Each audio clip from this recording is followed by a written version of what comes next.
வேந்தரின் உச்சிவேளை பகல் செய்திகளுக்காக பிரீதா. ஷமீனா. முதலில் தலைப்புச் செய்திகள். சென்னை, திருவள்ளூர் மாவட்டங்களில் மத்திய குழு ஆய்வு. வெள்ள சேத பகுதிகளை பார்வையிட்டனர்.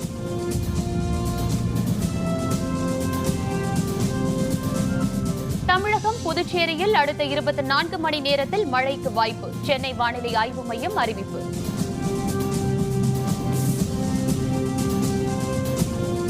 ராகுல் காந்தி, மல்லிகார்ஜுன கார்கே சந்திப்பு.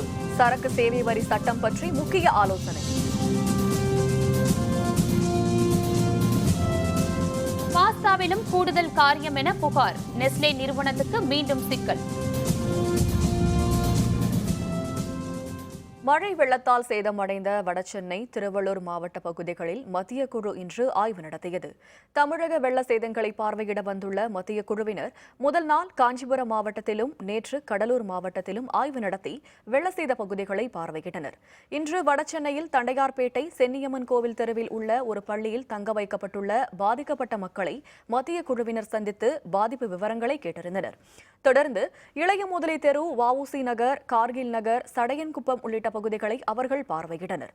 இதனைத் தொடர்ந்து செய்தியாளர்களுடன் பேசிய மத்திய ஆய்வுக்குழு தலைவர் பிரசாந்த், மத்திய அரசின் வழிகாட்டு நெறிமுறைகளின்படி வெள்ள பாதிப்பு பகுதிகளில் ஆய்வு செய்து வருவதாக தெரிவித்தார்.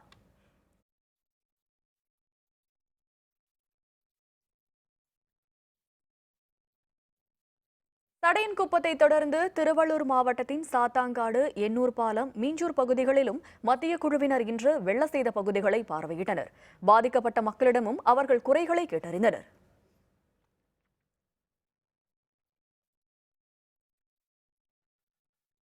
தமிழகம் மற்றும் புதுச்சேரியில் ஒரு சில இடங்களில் அடுத்த 24 மணி நேரத்தில் மழை பெய்ய வாய்ப்பு இருப்பதாக சென்னை வானிலை ஆய்வு மையம் தெரிவித்துள்ளது. சென்னையில் செய்தியாளர்களுடன் பேசிய ஆய்வு மைய இயக்குநர் ஸ்டெல்லா, தென்மேற்கு வங்கக்கடலில் காற்றழுத்த தாழ்வு நிலை கொண்டுள்ளதாக தெரிவித்தார். இதனால் அடுத்த 48 மணி நேரத்தில் கடலோர மாவட்டங்களில் கனமழை மற்றும் மிக கனமழைக்கு வாய்ப்பு இருப்பதாகவும் அவர் கூறினார்.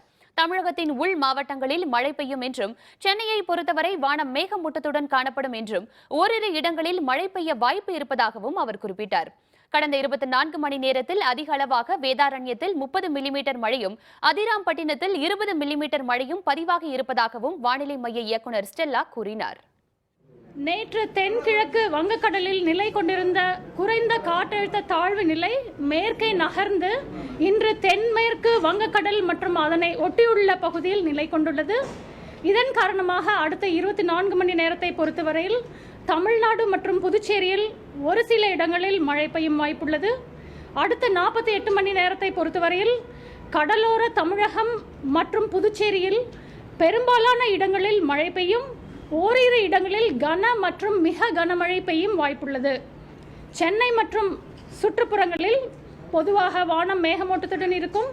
ஓரிரு இடங்களில் மழை அல்லது இடியுடன் கூடிய மழை பெய்யும் வாய்ப்புள்ளது. சென்னை செம்பரம்பாக்கம் ஏரியில் இருந்து திறந்துவிடப்பட்ட தண்ணீர் காரணமாக அடையாற்றில் வெள்ளப்பெருக்கு ஏற்பட்டதால் ஜவர்கான்பேட்டையில் உள்ள தரைப்பாலம் சேதமடைந்தது.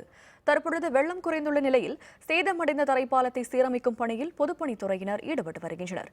இது பற்றிய விரிவான விவரங்களை தருகிறார் நமது செய்தியாளர் விக்னேஷ்.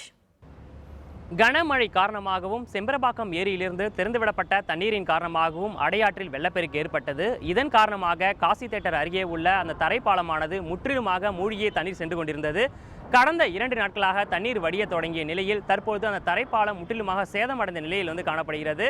தற்போது அந்த சேதமடைந்த பாலத்தை பொதுப்பணித்துறையினர் சுமார் 2 பொக்லைன் இயந்திரங்கள் மூலமாகவும் 20க்கும் மேற்பட்ட ஊழியர்களை வைத்து தற்போது அந்த சேதமடைந்த குழாய்களை அப்புறப்படுத்தும் பணிகள் நடைபெற்று வருகிறது.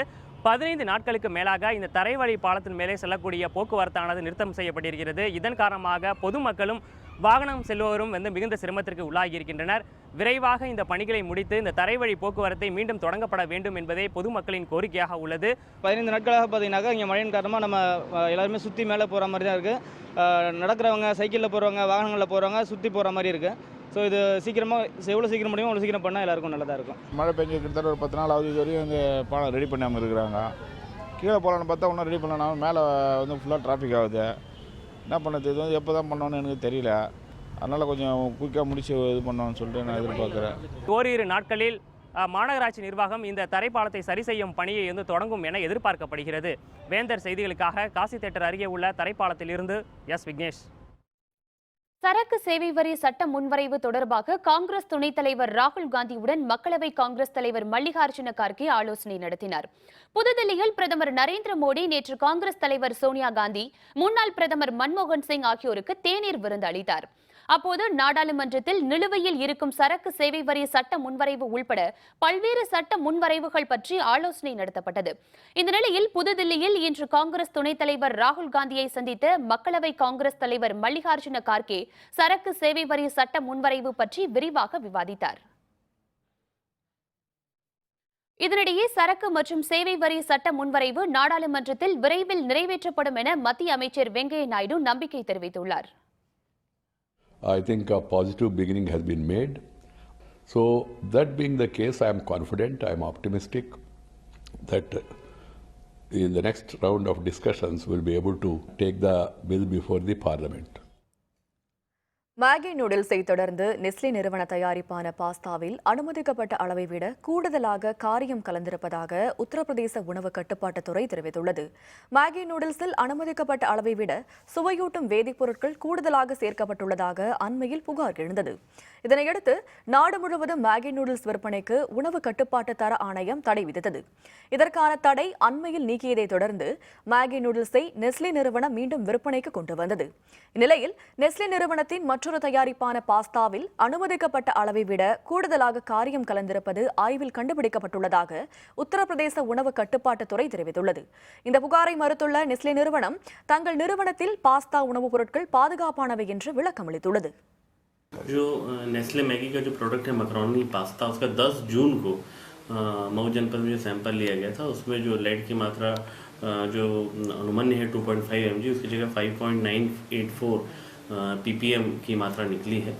तो ये जून का सैंपल था, तो इसे भी पुनः पुष्टि के लिए कमिश्नर साहब के फूड कमिश्नर के पास भेजा गया है और उनकी तरफ से निर्देश है.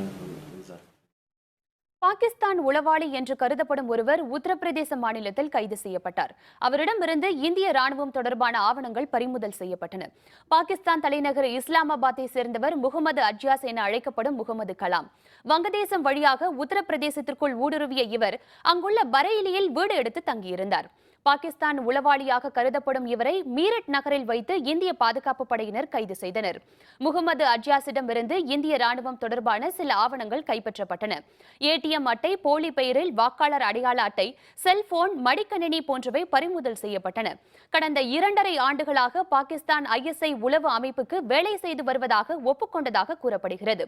இதுவரை பாகிஸ்தானுக்கு எந்த தகவலும் அனுப்பவில்லை. ஆனால் ISI உளவு அமைப்பிடம் ஸ்கைப் மற்றும் இமெயில் மூலம் பேசி வந்ததாக முகமது அஜ்யாஸ் கூறியுள்ளார். அவரிடம் தொடர்ந்து விசாரணை நடந்து வருகிறது. तो ये एक बड़ी कामयाबी है हमारे STF की, और ये निश्चित ही व्यक्ति जासूसी कर रहा था यहाँ पर, और यहाँ पे आप जानते हैं भारत सेना का बहुत बड़ा कैंट एरिया है, तो कुछ सामरिक दृष्टि से महत्वपूर्ण दस्तावेज इसके पास से मिले हैं जिसके बारे में डिस्क्लोज नहीं किया जा सकता. தில்லி அரசின் புதிய ஜன் லோக்பால் சட்ட முன்வரைவு மத்திய அரசின் லோக்பாலை விட படுமோசமானது என்று பிரசாந்த் பூஷன் விமர்சித்துள்ளார். ஆம் ஆத்மி கட்சியின் முக்கிய தலைவர்களில் ஒருவராக இருந்தவர் பிரசாந்த் பூஷன். அண்மையில் கட்சியில் இருந்து நீக்கப்பட்ட அவர் ஸ்வராஜ் அபியான் என்ற அமைப்பை நடத்தி வருகிறார். இந்நிலையில் முதல்வர் அரவிந்த் கெஜ்ரிவால் தலைமையிலான தில்லி ஆம் ஆத்மி அரசு புதிய ஜன் லோக்பால் சட்ட முன்வரைவை கொண்டு வந்துள்ளது. இதை கடுமையாக விமர்சித்துள்ள பிரசாந்த் பூஷன், இந்த சட்ட முன்வரைவு அண்ணா ஹசாரே ஊழல் எதிர்ப்பு இயக்கம் நடத்திய பொழுது உருவாக்கிய திட்டத்திற்கு முற்றிலும் எதிரானது என்று கூறியுள்ளார். மத்திய அரசு லோக்பால் சட்ட முன்வரைவை கொண்டு வந்த பொழுது அதை ஜோக்பால் என்று கெஜ்ரிவால் விமர்சித்தார். ஆனால் தற்பொழுது ஆம் ஆத்மி கொண்டு வந்திருப்பது ஜோக்பாலை விட மோசமானது எனவும் பிரசாந்த் பூஷன் கண்டித்துள்ளார். अगर शांति भूषण जी और प्रशांत भूषण जी जैसा व्यक्ति महाजोगपाल कह रहा है तो उसको गंभीरता से सुनना समझना पड़ेगा हमको. मैं तो लगातार आज्ञा करूंगा, मैं विधानसभा का सम्मान करता हूं, सभी साथियों का सम्मान करता हूं. इसको तत्काल सेलेक्ट कमेटी को भेजें और विधानसभा में गंभीर कार्रवाई करनी शुरू करें. विधानसभा में जो आतंक और उग्रवाद का माहौल बनाया जा रहा है उसकी जगह हम गंभीर विधायी चर्चा वहां करें. विधानसभा की सेलेक्ट कमेटी बनाएं, उसमें चर्चा करें, उसमें ईमानदारी के साथ काम करें. காமன்வெல்த் உச்சி மாநாட்டில் அந்த அமைப்பின் புதிய பொதுச் செயலராக பிரிட்டனை சேர்ந்த பாரோனஸ் பட்ரிசியா தேர்வு செய்யப்பட்டுள்ளார். மத்திய தரைக்கடலில் உள்ள மால்டா நாட்டின் தலைநகரமான வாலெட்டாவில் இந்தியா உள்பட 53 நாடுகள் பங்கேற்கும் காமன்வெல்த் உச்சி மாநாடு நேற்று தொடங்கியது. இந்த 3 நாள் மாநாட்டை பிரிட்டன் ராணி 2ஆம் எலிசபெத் தொடங்கி வைத்தார். மாநாட்டில் இந்தியா சார்பாக வெளியுறவுத்துறை அமைச்சர் சுஷ்மா ஸ்வராஜ், பிரிட்டன் பிரதமர் டேவிட் கேமரூன், பாகிஸ்தான் பிரதமர் நவாஸ் ஷெரீப், இலங்கை அதிபர் மைத்ரிபால சிறிசேனா, ஆஸ்திரேலிய பிரதமர் மால்கம் டர்ன்புல் உள்பட பல தலைவர்கள் பங்கேற்று வருகின்றனர். இதில் காமன்வெல்த் புதிய பொதுச் செயலராக பிரிட்டனை சேர்ந்த பாரோனஸ் பட்ரிசியா தேர்வானார். காமன்வெல்த் அமைப்பின் 66 ஆண்டு வரலாற்றில் பிரிட்டனை சேர்ந்த ஒருவர், அதிலும் ஒரு பெண்மணி, பொதுச் செயலராக தேர்வு செய்யப்பட்டிருப்பது இதுவே முதல் முறை. 2016 ஜல்லிக்கட்டு போட்டியை நடத்த மத்திய அரசு நடவடிக்கை எடுத்து வருவதாக மத்திய இணையமைச்சர் பொன் ராதாகிருஷ்ணன் தெரிவித்துள்ளார். மதுரை விமான நிலையத்தில் செய்தியாளர்களுடன் பேசிய பொன் ராதாகிருஷ்ணன், 2016ஆம் ஆண்டு பொங்கல் திருவிழாவின் பொழுது ஜல்லிக்கட்டு நடைபெற மத்திய அரசு பல்வேறு முயற்சிகளை மேற்கொண்டு வருவதாக தெரிவித்தார். ஜல்லிக்கட்டு பேரவைத் தலைவர் ராஜசேகர் மற்றும் அவருடைய குழுவினர் மத்திய அமைச்சர்களை சந்தித்து தடையை நீக்குவது தொடர்பாகவும் பாதுகாப்பாக ஜல்லிக்கட்டு நடத்துவது பற்றியும் ஆலோசனை நடத்தவிருப்பதாகவும் அவர் கூறினார். 2016ஆம் ஆண்டு பொங்கல் விழாவை குதூகலமாக ஜல்லிக்கட்டோடு துவங்க வேண்டும் என்கின்ற முயற்சியிலே நாம் இறங்கியிருக்கின்றோம். உறுதியாக இந்த ஆண்டு ஜல்லிக்கட்டுக்கான அனுமதி கிடைக்கும் என்கின்ற நம்பிக்கை எனக்கு இருக்கின்றது. வைகை அணையிலிருந்து நீர் திறப்பு, 4 மாவட்ட விவசாயிகள் மகிழ்ச்சி. விவரம் விளம்பர இடைவேளைக்கு பிறகு.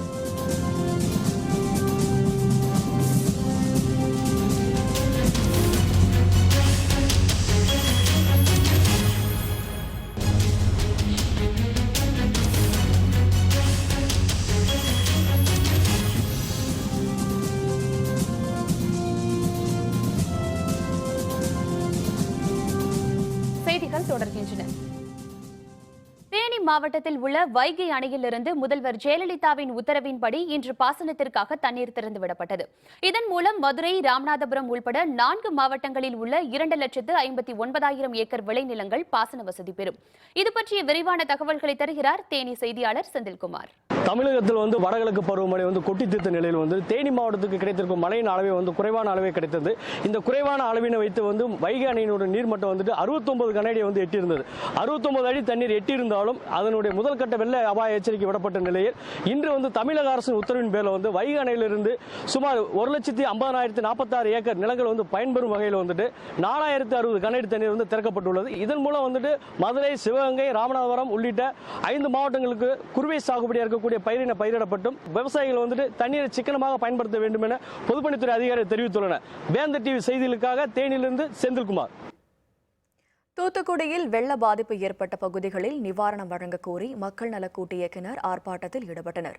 தூத்துக்குடி பேருந்து நிலையம் அருகில் மதிமுக மாவட்ட செயலர் ஜோயல் தலைமையில் நடைபெற்ற இந்த ஆர்ப்பாட்டத்தில் மதிமுக பொதுச் செயலர் வைகோ, விடுதலை சிறுத்தைகள் மாநில துணை பொதுச் செயலர் கலைவேந்தன், இந்திய கம்யூனிஸ்ட் கட்சியின் மாவட்ட செயலர் அர்ஜுனன் உள்பட பலர் கலந்து கொண்டனர். ஆர்ப்பாட்டத்தின் பொழுது அரசை கண்டித்து அவர்கள் முழக்கங்களை எழுப்பினர். 8 நாட்களாகி பல இடங்களிலே தேங்கி நிற்கிற தண்ணீர் அகற்றப்படவில்லை. அதை தண்ணீர் நீரேற்று எந்திரங்களை உடனடியாக ஏற்பாடு செய்து நீரேற்றுவதற்கான ஏற்பாடுகளை செய்யவில்லை. பெருகி வந்த கோரம்பள்ளத்திலிருந்து வெளியேறிய தண்ணீர் போகிற பகுதி உள்ளே சரியாக போக முடியாமல் ஊருக்குள் வந்தது. பெருமளவு தண்ணீர் கடலிலே போய் வீணானது. ஆகையினால் தான் கொம்பாடியிலே ஒரு அணைக்கட்டு தேவை என்ற கோரிக்கையையும் இந்த மக்கள் நல கூட்டணி வைத்திருக்கின்றது.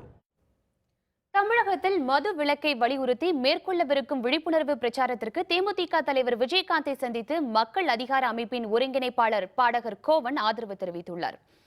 சென்னை கோயம்பேட்டில் உள்ள தேமுதிக தலைமை அலுவலகத்தில் கட்சியின் தலைவர் விஜயகாந்தை பாடகர் கோவன் சந்தித்தார்.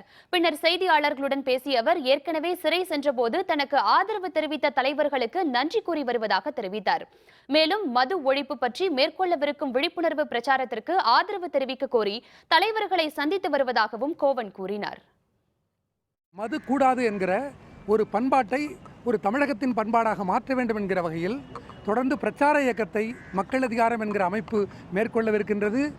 அதற்காக நாங்கள் தொடர்ந்து பிரச்சார பாடல்களை பாடவிருக்கின்றோம். தொடர்ந்து இந்த பிரச்சார இயக்கத்திற்கு அவர்களுடைய ஆதரவை நாங்கள் தொடர்ந்து கோரியிருக்கின்றோம். திருச்சி அரசு கூர்நோக்கு இல்லத்தில் இருந்து 12 சிறுவர்கள் தப்பியோடினர். தப்பியோடிய சிறுவர்கள் குறித்து காவல்துறையினர் தீவிர விசாரணை மேற்கொண்டு வருகின்றனர். இது பற்றிய விரிவான விவரங்களை தருகிறார் நமது செய்தியாளர் குமார்.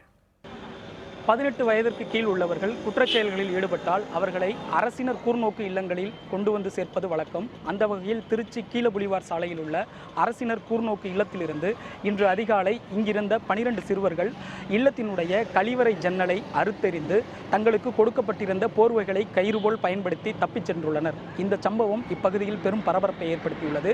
மேலும் தப்பியோடிய சிறுவர்களை பிடிப்பதற்காக கோட்டை காவல்துறையினர் வழக்கு பதிவு செய்து தப்பிய சிறுவர்களை தீவிரமாக தேடி வருகின்றனர். மேலும் இதுபோன்ற குற்றச்செயல்களில் ஈடுபடும் இளம் சிறுவர்களை தடுப்பதற்காக கொண்டுவரப்பட்ட ஜுவனைல் ஜஸ்டிஸ் ஆக்டின் படி அந்தந்த மாவட்டங்களில், தமிழகத்தில் உள்ள அனைத்து மாவட்டங்களிலுமே அரசினர் கூர்நோக்கு இல்லங்கள் தொடங்கப்பட வேண்டும். மேலும் காலியாக உள்ள இளைஞர் நீதி குழுமம் மற்றும் குழந்தைகள் நல துறையின் அடிப்படையில் அனைத்து பணியிடங்களும் நிரப்பப்பட வேண்டும் என்பதே பலரது எதிர்பார்ப்பாக இருந்து வருகிறது. வேந்தர் செய்திகளுக்காக திருச்சியிலிருந்து குமார். திருநெல்வேலி மாவட்டம் சிந்து பூந்துரை அருகே வீட்டின் கதவை உடைத்து வீட்டிலிருந்த 3 லட்சம் ரூபாய் திருடப்பட்டுள்ளது. நெல்லை மாவட்டம் சிந்து பூந்துரை காமராஜர் நகரை சேர்ந்தவர் சண்முகராஜா. நேற்றிரவு இவர் வீட்டு மாடியில் படுத்திருந்த போது இவரது வீட்டின் பூட்டை உடைத்து 3 லட்சம் ரூபாய் திருடப்பட்டுள்ளது. இதையடுத்து சண்முகராஜா அளித்த புகாரின் பேரில் நெல்லை குற்றப்பிரிவு காவல்துறையினர் தடயங்களை பதிவு செய்து குற்றவாளிகளை தேடி வருகின்றனர். வேலை பார்க்கவங்களுக்கு சம்பளம் போடுறதுக்கு பேங்கில் சவுத் இந்தியன் பேங்கில் எடுத்து வச்சு பூட்டிட்டு அண்ணாச்சி மாடியில் ரெஸ்ட்டு. எப்போவுமே அப்படி தான், 15 வருடமாக அப்படி தான் சொல்லுவோம். இது இன்றைக்கி உள்ள நிலைமையில் இந்த மாதிரி ஒரு திருட்டு நடந்துவிட்டு. நாமக்கல் மாவட்டத்தில் கனமழை காரணமாக முட்டைகோஸ் விளைச்சல் பாதிக்கப்பட்டுள்ளதால் விவசாயிகள் கவலையடைந்துள்ளனர். நாமக்கல் மாவட்டம் ராசிபுரத்தை அடுத்து கொல்லிமலை அடிவார பகுதிகளான முள்ளுக்குறிச்சி, கார்கூடல்பட்டி, உடையார்பாளையம் உள்ளிட்ட பகுதிகளில் நிலவும் மிதமான தட்பவெப்ப சூழலால் விவசாயிகள் அதிக அளவில் முட்டைகோஸை பயிரிட்டு வருகின்றனர். இந்நிலையில் அண்மையில் பெய்த கனமழை காரணமாக முட்டைகோஸ் பயிரிடப்பட்டுள்ள வயல்களில் தண்ணீர் தேங்கியதால் பயிர்கள் அழுகும் நிலையும் பூச்சி தாக்குதலும் ஏற்பட்டுள்ளது. மேலும் ஊடுபயிராக நடப்பட்ட சின்ன வெங்காயமும் அழுகும் நிலையில் உள்ளதால் விவசாயிகள் வேதனை அடைந்துள்ளனர். பயிர் பண்ணிட்டு வர்றாங்க. மழை பெஞ்சு இந்த ஈரத்தினால எல்லாம் அழுகிடுச்சு. இதுவரையும் செலவானது அந்த ஒரு ஏக்கருக்கு 40,000 ரூபா செலவாயிருக்குதுங்க. செலவு போக மீதி நம்ம அறுவடைக்கு வந்துச்சுன்னா எனக்கு ஒரு 80 ரூபா இந்த வருஷம் கிடைக்கும். நல்ல ரேட் இருக்குதுங்க, 80 ரூபா கிடைக்குங்க. இப்போ இவ்வளவும் இந்த நஷ்டம், 40,000 ரூபா போட்டதும் நஷ்டங்க. இது மேலே லாபம் இல்லாமல் போயிடுச்சுங்க. ஈரோடு கனி ராவுத்தர் குளத்தின் நீர்வரத்து பகுதியில் உள்ள ஆக்கிரமிப்புகள் இயந்திரங்கள் மூலம் அகற்றும் பணி தொடங்கி நடைபெற்று வருகிறது. ஈரோடு மாநகராட்சியில் உள்ள கனி ராவுத்தர் குளத்தின் நீர்வரத்து பாதையில் ஆக்கிரமிப்புகள் அதிக அளவில் உள்ளதாக குற்றச்சாட்டு எழுந்தது. இதையடுத்து கனி ராவுத்தர் மீட்பு இயக்கம் தொடங்கப்பட்டு நீர்வரத்து பாதைகளை தூர்வார வேண்டும் என கோரிக்கை எழுந்தது. இந்த குளத்தை தூர்வார தமிழக அரசு 10 கோடி ரூபாய் ஒதுக்கியது. இந்த நிலையில் முதலை தோட்டம் பகுதியில் உள்ள ஓடையில் உள்ள ஆக்கிரமிப்புகளை மாநகராட்சி அலுவலர்கள் இயந்திரங்கள் உதவியுடன் அகற்றி வருகின்றனர். எனினும் கனி ராவுத்தர் குளம் மற்றும் ஓடையை விரைந்து தூர்வார மக்கள் கோரிக்கை விடுத்துள்ளனர். இந்த ஈரோடு மாநகராட்சிக்கு உட்பட்ட முதலை தோட்டத்தில் நீர்நிலைகள்லாம் ஆக்கிரமிப்பில் இருந்தது. அதை ஈரோடு மாநகராட்சி அதிகாரிகள்லாம் இன்னைக்கு அதையெல்லாம் ஆக்கிரமிப்பு அகற்றிக்கிட்டு எங்களுக்கு அதை நல்ல முறையில் அதை வழி பாதையெல்லாம் எடுத்து கொடுக்குறாங்க. அது மட்டும் இல்லாமல் இந்த பகுதியில் நிலத்தடி நீரும் எங்களுக்கு உயர்றதுக்கான வாய்ப்பு இதன் மூலியம் செஞ்சு கொடுத்துருக்குறாங்க. சென்னையில் கொட்டித்தீர்த்த கனமழையால் பல்வேறு குடிநீர் ஏரிகள் ஏறத்தாழ அவற்றின் முழு கொள்ளளவை எட்டிவிட்டன. ஆனால் கோவில் குளங்களில் சில ஏனோ இன்னும் நிரம்பவில்லை. குறிப்பாக புரசைவாக்கத்தில் உள்ள கங்காதீஸ்வரர் கோவில் குளத்தில் தண்ணீர் நிரம்பாதது பக்தர்களிடையே அதிர்ச்சியை ஏற்படுத்தியுள்ளது. சென்னையில் போதும் போதும் என்னும் அளவுக்கு பொழிந்து தள்ளிய மழையால் குடிநீர் ஏரிகளில் தண்ணீர் நிரம்பி ததும்பி வருகிறது. ஆனால் கோவில் குளங்களில் சில ஏனோ இந்த மழையால் நிரம்பவில்லை. அந்த குளங்களில் ஒன்று சென்னை புரசைவாக்கத்தில் உள்ள கங்காதீஸ்வரர் கோவில் குளம். இந்த குளத்தில் மழைநீர் எதுவும் தேங்கவில்லை. மாறாக இந்த குளத்தில் ஏற்கனவே தேங்கியிருந்த கழிவுநீர் மட்டுமே உள்ளது. அதேபோல ஐனாவரத்தில் உள்ள காசி விஸ்வநாதர் கோவில் குளமும் ஒரு சொட்டு தண்ணீர் கூட இல்லாமல் வற்றி காய்ந்து காணப்படுகிறது. 20-25 வருஷம் முந்தி நல்ல வாட்டர் இருந்தது, தெப்போத்சவம்லாம் நடந்திருக்கு. இப்போ ரீசெண்டாக இங்கே அக்கம்பக்கத்தில் வீடெல்லாம் இல்லாததுனால அங்கே வாட்டர் இருந்தது, 6 அடி 7 அடி வாட்டர் இருந்தது. இப்போ வர அவுட்லெட் ஓன்லி இந்த கொன்னூர் ரோட்டில் வர அவுட்லெட் தான். இந்த கொன்னூர் ரோட்டில் வர வாட்டர் தான் இங்கே வரும். அந்த வாட்டருக்கு இங்கே இடம் கொடுத்துக்கும் அது போகாது. ஏன்னா ரோட்டில் பராமரிப்பு சரியில்லை. ஸோ அந்த வாட்டர் வர்றது ரொம்ப கம்மி. பஸ்ஸீஸு போகும்போது வர வாட்டர் வந்தால் தான் உண்டு. அதுபோல வடபழனி முருகன் கோவில் குளம், திருவல்லிக்கேணி பார்த்தசாரதி கோவில் குளங்கள் முழுக்க நிரம்பவில்லை என்றாலும் அங்கெல்லாம் ஓரளவிற்கு தண்ணீர் தேங்கியுள்ளது. அதேபோல கடந்த 1986ஆம் ஆண்டுக்கு பின்னர் சைதாப்பேட்டை காரணீஸ்வரர் கோவில் குளம் நிரம்பி ததும்புகின்றது.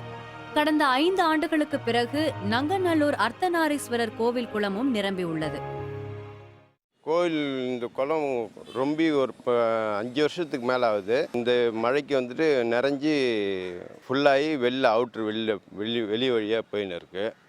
இதுக்கு வந்துட்டு 3 வழி வச்சுக்கிறாங்க. கோயில் பக்கத்தில் ஒன்று, அந்த சைடில் ஒன்று, நேரு காலனின்னு ஒரு மொத்தம் எல்லா தண்ணியும் ஒன்றா சேர்ந்து கீழ்கட்டில் வழியாக வெளில போயிடும்.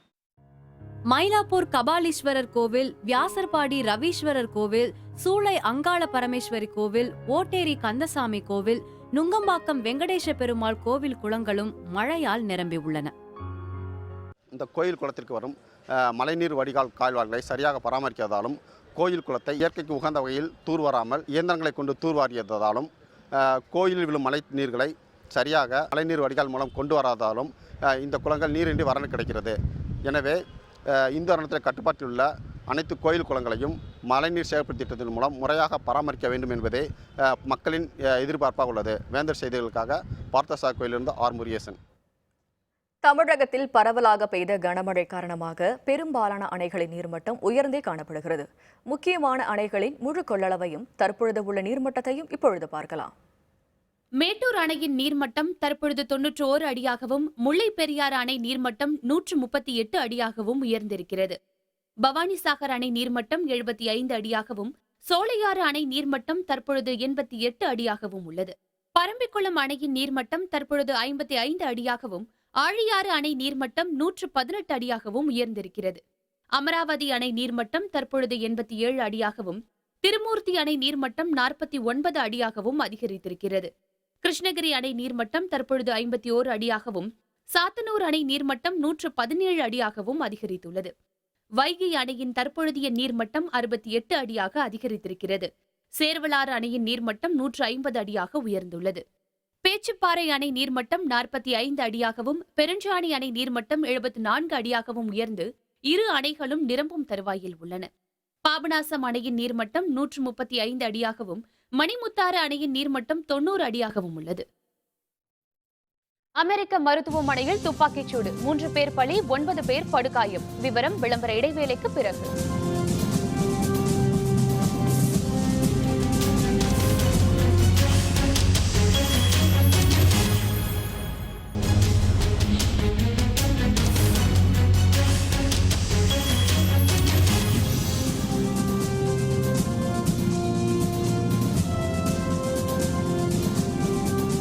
செய்திகள் தொடர்கின்றன. இனி அயலக செய்திகள்.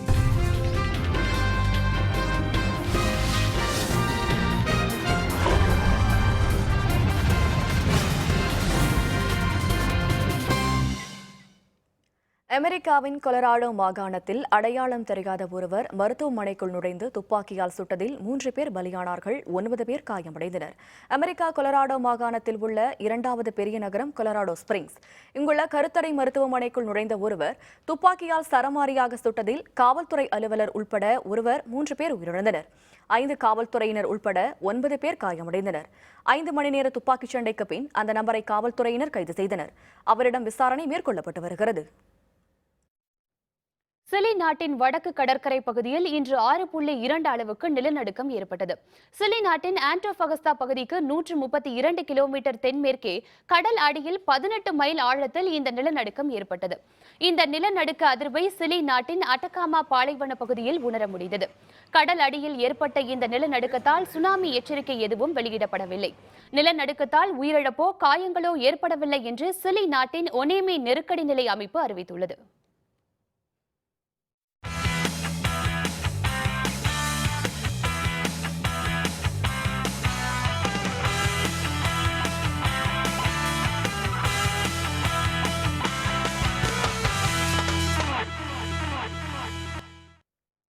ஆஸ்திரேலிய அணிக்கு எதிரான டெஸ்ட் கிரிக்கெட் போட்டியில் 2வது இன்னிங்ஸில் நியூசிலாந்து அணி சற்று முன்வரை 22 ரன்கள் எடுத்து விளையாடி வருகிறது. 138 ஆண்டுகால டெஸ்ட் வரலாற்றில் முதல் முறையாக பகலிரவு ஆட்டமாக ஆஸ்திரேலியாவின் அடிலைண்டில் உள்ள ஓவல் திடலில் நேற்று இந்த போட்டி தொடங்கியது. இதில் மின்னொளியில் விளையாடுவதற்கு ஏற்ப இளஞ்சிவப்பு நிற பந்துகள் பயன்படுத்தப்படுகின்றன. முதல் நாளான நேற்று டாஸ் வென்று பேட்டிங் செய்த நியூசிலாந்து அணி 202 ரன்களுக்கு ஆல் அவுட் ஆனது. பின்னர் களமிறங்கிய ஆஸ்திரேலியா ஆட்ட நேர முடிவில் 2 விக்கெட்டுகளை இழந்து 54 ரன்கள் எடுத்திருந்தது. இன்று இரண்டாம் நாள் ஆட்டத்தை தொடர்ந்த ஆஸ்திரேலிய அணியில் நேவில் 66 ரன்களும் ஸ்மித் 53 ரன்களும் எடுக்க மற்ற வீரர்கள் சொற்ப ரன்களில் வெளியேறினார்கள். 224 ரன்கள் எடுத்திருந்த பொழுது ஆஸ்திரேலிய அணி ஆல் அவுட் ஆனது. பின்னர் இரண்டாவது இன்னிங்ஸை தொடங்கிய நியூசிலாந்து சற்று முன்வரை விக்கெட் இழப்பின்றி 22 ரன்கள் எடுத்து விளையாடி வருகிறது. டேவிஸ் கோப்பை டென்னிஸ் போட்டியில் பிரிட்டன் வீரர் ஆண்டி முர்ரே பெற்ற வெற்றி காரணமாக பிரிட்டன் பெல்ஜியம் நாடுகள் 1-1 என்ற சமநிலையை எட்டியுள்ளன. பிரிட்டன் பெல்ஜியம் நாடுகள் 111 ஆண்டுகளுக்கு பிறகு டேவிஸ் கோப்பை டென்னிஸ் இறுதிப் போட்டியில் மோதி வருகின்றன. முதல் போட்டியில் பிரிட்டனின் இளம் வீரரான கைல் பெல்ஜியம் வீரர் டேவிட் கோஃபினிடம் தோல்வியை தழுவினார். இதனால் 1-0 என பெல்ஜியம் முன்னிலை பெற்றது. இந்த நிலையில் பிரிட்டன் வீரர் ஆண்டி முர்ரே பெல்ஜியம் வீரர் ரூபன் பெமெல்மானை 6-3, 6-2, 7-5 என்ற நேர் செட்களில் வீழ்த்தி வெற்றி பெற்றுள்ளார். ஆண்டி முர்ரேவின் இந்த வெற்றி காரணமாக போட்டி தற்பொழுது 1-1 என சமநிலையை எட்டியுள்ளது. இன்று இரு நாடுகளுக்கு இடையேயான இரட்டையர் போட்டி நடைபெறவுள்ளது. இந்தியன் சூப்பர் லீக் கால்பந்து தொடரில் நேற்று புனே அணிக்கு எதிரான போட்டியில் 4-1 என்ற கோல் கணக்கில் வென்ற கொல்கத்தா அணி பிளே ஆஃப் சுற்றுக்கு நுழைந்துள்ளது. இந்தியன் சூப்பர் லீக் கால்பந்து தொடரின் இன்றைய 49வது லீக் போட்டியில் தில்லி அணியுடன் நார்த் ஈஸ்ட் அணி மோதுகிறது. குவஹாட்டியில் உள்ள இந்திரா காந்தி திடலில் இன்று இரவு 7 மணிக்கு இந்த போட்டி தொடங்குகிறது.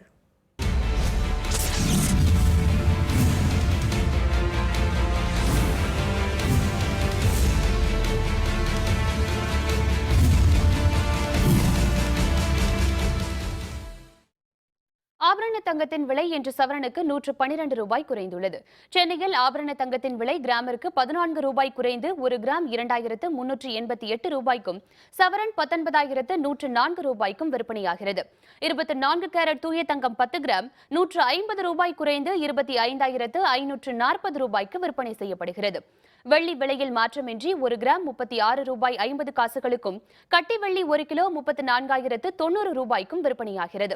பிளாட்டினம் விலை கிராமிற்கு 6 ரூபாய் குறைந்து 1 கிராம் 2,386 ரூபாய்க்கு விற்பனை செய்யப்படுகிறது. மீண்டும் தலைப்புச் செய்திகள். சென்னை, திருவள்ளூர் மாவட்டங்களில் மத்திய குழு ஆய்வு. வெள்ள சேத பகுதிகளை பார்வையிட்டனர்.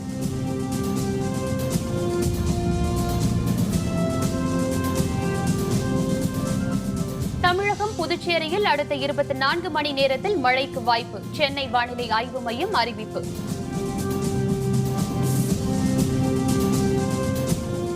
ராகுல் காந்தி, மல்லிகார்ஜுன கார்கே சந்திப்பு. சரக்கு சேவை வரி சட்டம் பற்றி முக்கிய ஆலோசனை.